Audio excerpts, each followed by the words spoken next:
I'm Rachel Bell, and this is Matthew Amster Burton. He is the author of a new book called Pretty Good #1, and it's basically all about your Japanese eating food adventures, right? Yes, we spent my family and I spent a summer in Tokyo eating everything we could get our hands on and having the most delicious food experiences of our life. Yes, so that includes something called onigiri, which I do that thing where I kind of bug myself by like trying to say it in a Japanese way, but when I say onigiri, I feel very white. So I'm just gonna I'm gonna call it onigiri. And what that is, it translates in English to rice ball, and it's basically the equivalent of a sandwich is what I always think about it. Like every little kid in Japan has a little rice triangle in their lunchbox.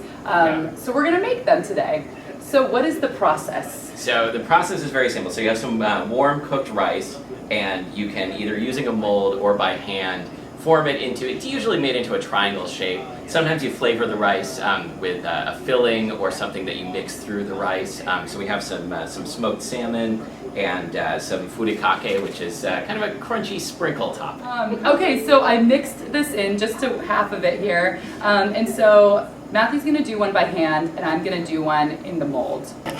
So I'm going to use plastic wrap to form mine. Technically, this is cheating. You know, if you're a mom in Japan making lunch for your kids, you're probably not going to cheat and use plastic wrap. But I am none of those things. So I'm going to put a lump of rice on the plastic wrap. I'm going to put a little bit of smoked salmon in this guy. And you really can kind of put anything in the middle, like leftovers, like a little piece of chicken or pickled vegetables. It's kind of whatever you want. And then I'm going to form it into basically like a triangular shape.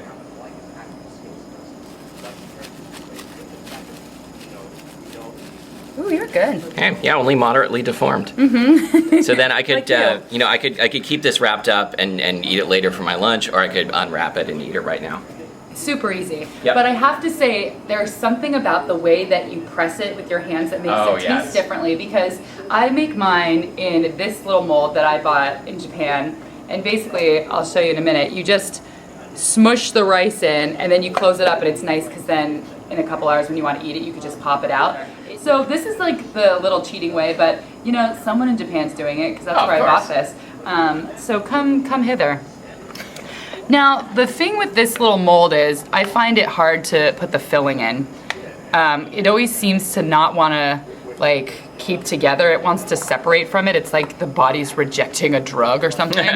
But I actually usually make them in here without filling, and then I pop them out. And another thing you can do is wrap a little cloak of seaweed around it, because that's, to me, the best part is the texture of the soft seaweed, rice. Yeah, contrasted with the crunchy seaweed. But I'll try to shove a little of this in just to show you how the body will reject the medicine. And if you want to get one of these molds, you can get them at Daiso in Seattle. There are a few locations. It's the Japanese dollar store.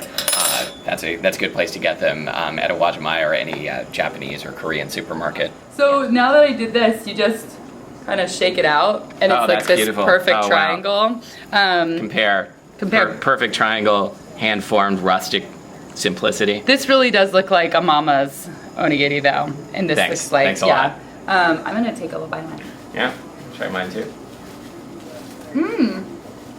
So this is the rice that's been sitting on your stove for 2 days? 4. Oh, good. So there you have it. Japanese little sandwiches, onigiri.